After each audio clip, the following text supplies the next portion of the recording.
Bonjour madame, bonjour monsieur. J'aimerais m'adresser aujourd'hui aux parents avec qui j'ai eu des communications au cours des 2 dernières semaines.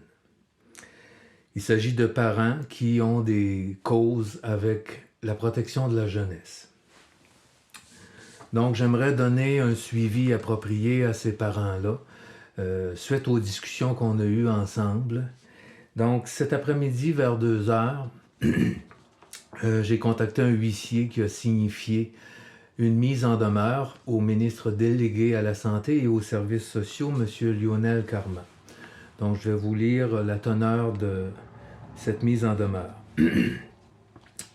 Monsieur le ministre, d'emblée, permettez-moi de vous rappeler que je suis le directeur général de l'organisme Les Papas en Action pour l'équité et de préciser que votre cabinet et moi en étions à valider un protocole d'une rencontre avec vous en 2019. Toutefois, mon dossier fut transféré à la Commission sur les droits des enfants et la protection de la jeunesse, où j'ai témoigné en date du 23 octobre 2019, soit dès la 2e journée des audiences publiques, grâce, bien entendu, à la diligence de votre cabinet. À cet égard, je tiens à vous en remercier de nouveau. Avec respect et déférence, je vous interpelle aujourd'hui, Monsieur le ministre,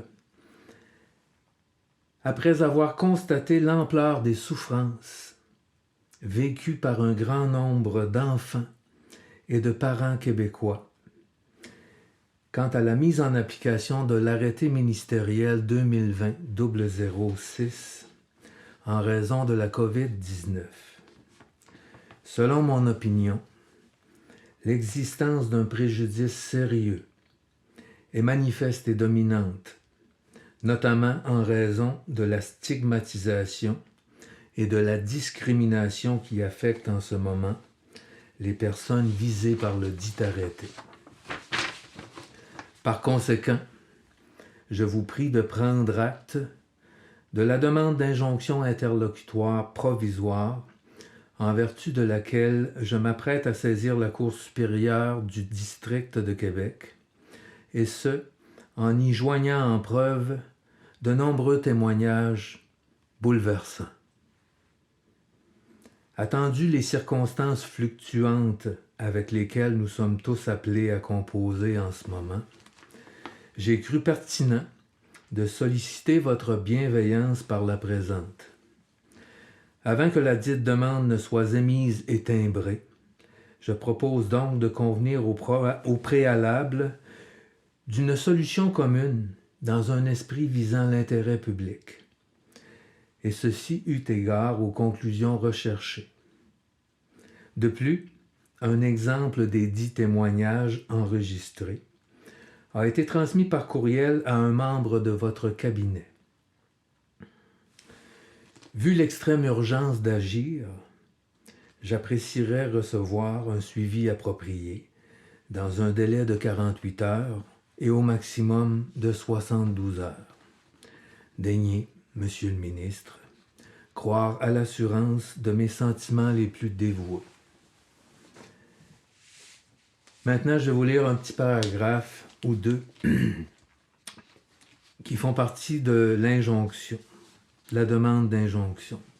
Donc, sur la question en litige, le demandeur est d'avis que le ministère a agi illégalement en suspendant les accès d'un très grand nombre d'enfants du Québec, sans s'assurer du respect des paramètres édictés à cette occasion, à savoir la notion d'absolue nécessité pour ce faire. Au surplus, le demandeur soutient que l'action arbitraire du ministère constitue une forme de mauvais traitement psychologique infligé à des personnes en situation de vulnérabilité, et bien plus, le ministère a forcé la rupture de liens d'affection unissant des enfants à leurs parents, sans valider son motif pour causer cette rupture. Donc, affectant le respect de la dignité de ces personnes. À la fin de la vidéo, vous allez pouvoir prendre connaissance des conclusions qui sont recherchées par la demande d'injonction. Maintenant, il y a plusieurs cas, j'ai entendu des choses assez troublantes. Je vous donne un exemple. Par exemple, il s'agit d'une mère de 6 enfants qui a un enfant sur ses 6 enfants qui est visé par une mesure en protection de la jeunesse. C'est-à-dire que cette dame-là, avec son enfant qui avait des problèmes psychiques sérieux, fait appel au CLSC.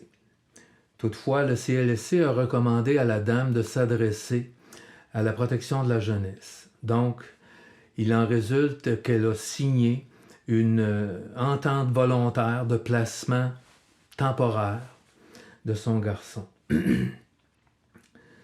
Maintenant, son garçon passait plusieurs jours en centre de réadaptation et passait 3 journées dans la semaine avec sa mère. Il retournait dans sa famille avec ses frères et sœurs. Donc, depuis la suspension des mesures, il ne peut plus retourner dans sa famille. Donc, la mère a des appels vidéo. Toutefois, on est en train de limiter ces appels vidéo, selon elle, probablement dû au fait que le jeune garçon tente de lever son chandail pour montrer ses blessures à sa mère suite à une maltraitance qu'il subirait dans le centre.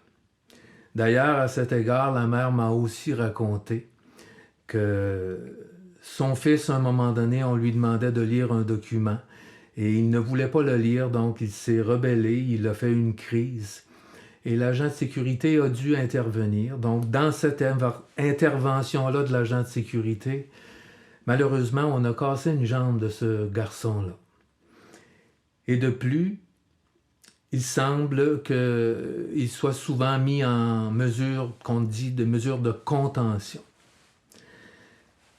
Le retour serait prévu pour l'été avec sa famille. Il faut se poser la question si c'est le rôle de l'État d'en arriver jusqu'à un point où on casse les jambes des enfants.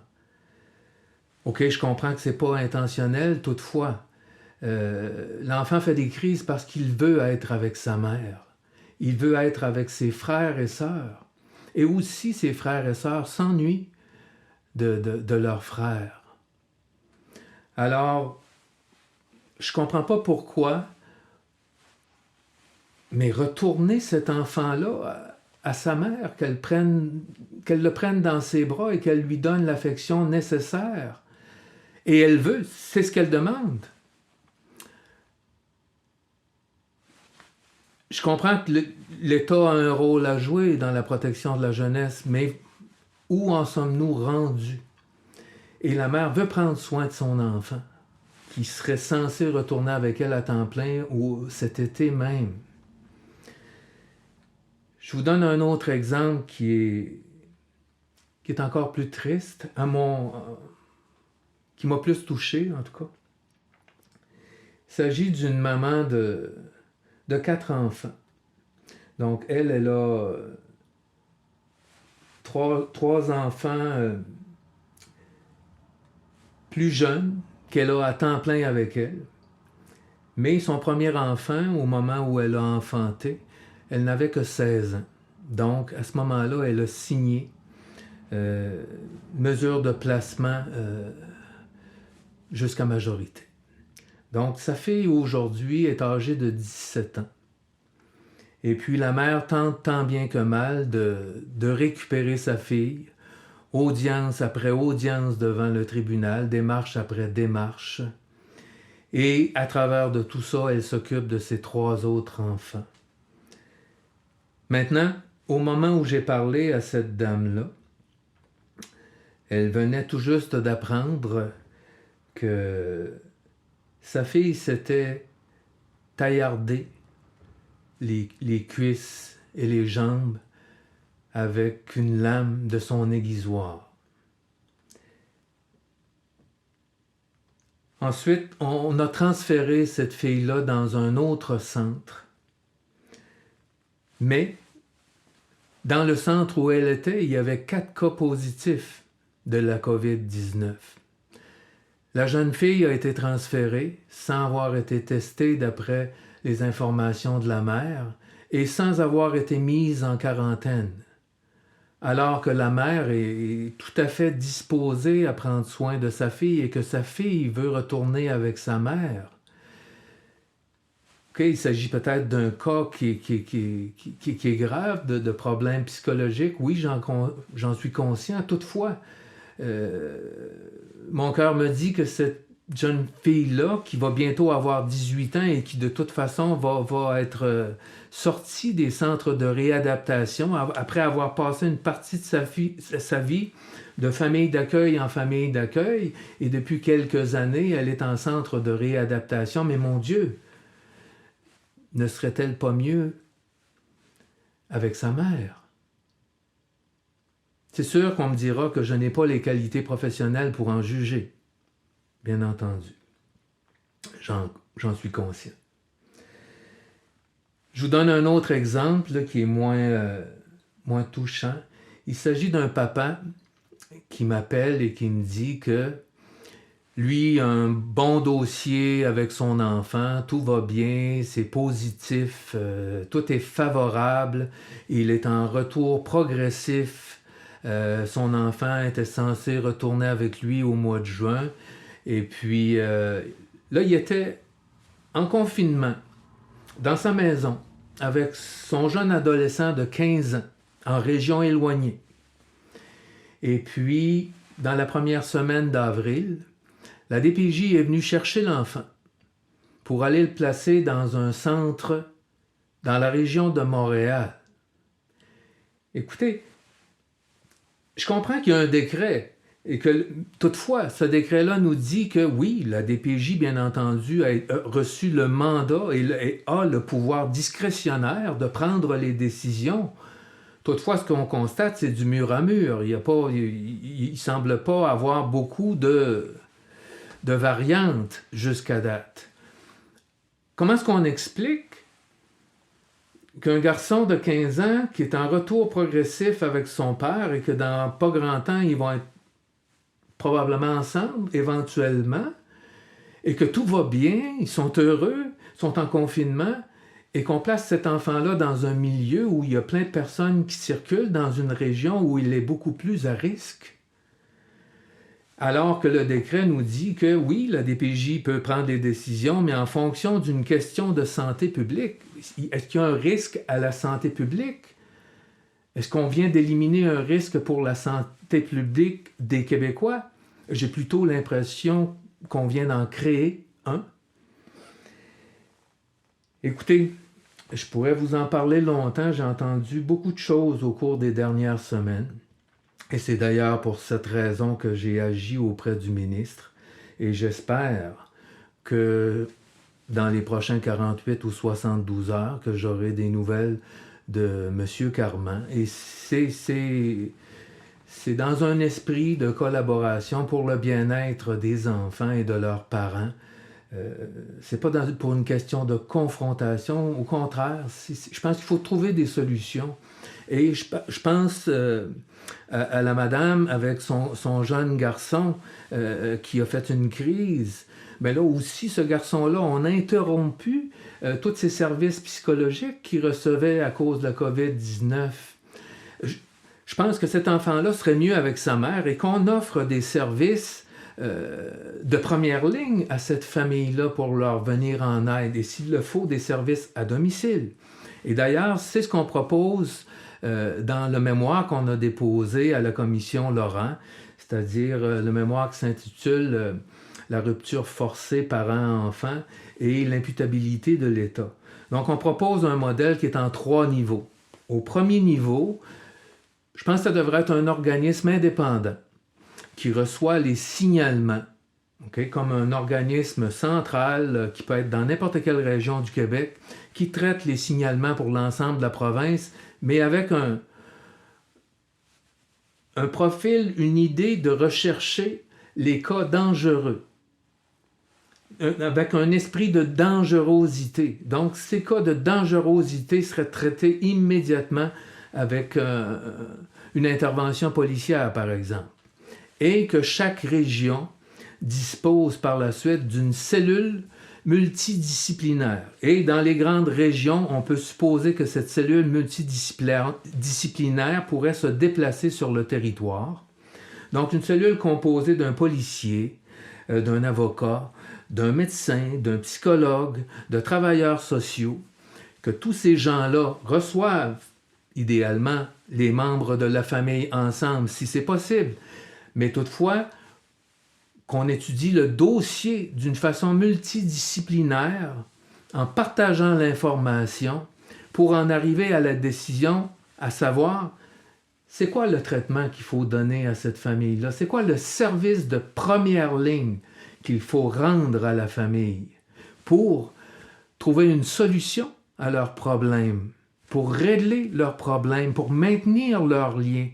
Alors qu'aujourd'hui, ce qu'on constate, c'est que souvent, c'est de jeunes intervenants qui sortent de l'école et qui n'ont pas beaucoup d'expérience et qui sont mandatés par un directeur de la protection de la jeunesse qui interviennent dans des familles. Et en plus, on leur demande une majorité de leur temps à faire de la paperasse. Donc, ces gens-là sont obligés de prendre des décisions qui souvent causent la rupture des liens familiaux au lieu de les maintenir. Je pense qu'on est rendu à une étape où il faut repenser le système. Donc, si la communauté n'est pas en mesure de régler le problème de la famille avec les services de première ligne, comme le disait le docteur Julien, par exemple, on passerait à un deuxième niveau, c'est-à-dire qu'à ce moment-là, l'intervention du DPJ serait bienvenue en saisissant le tribunal, bien entendu, comme ils le font aujourd'hui.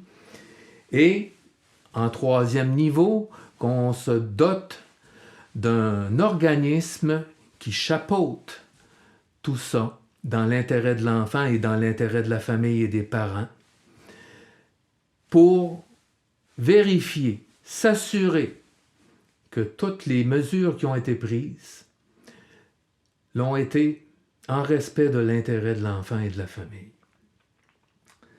Maintenant, pour terminer, c'est avec la plus grande empathie que je pourrais trouver, que je pourrais...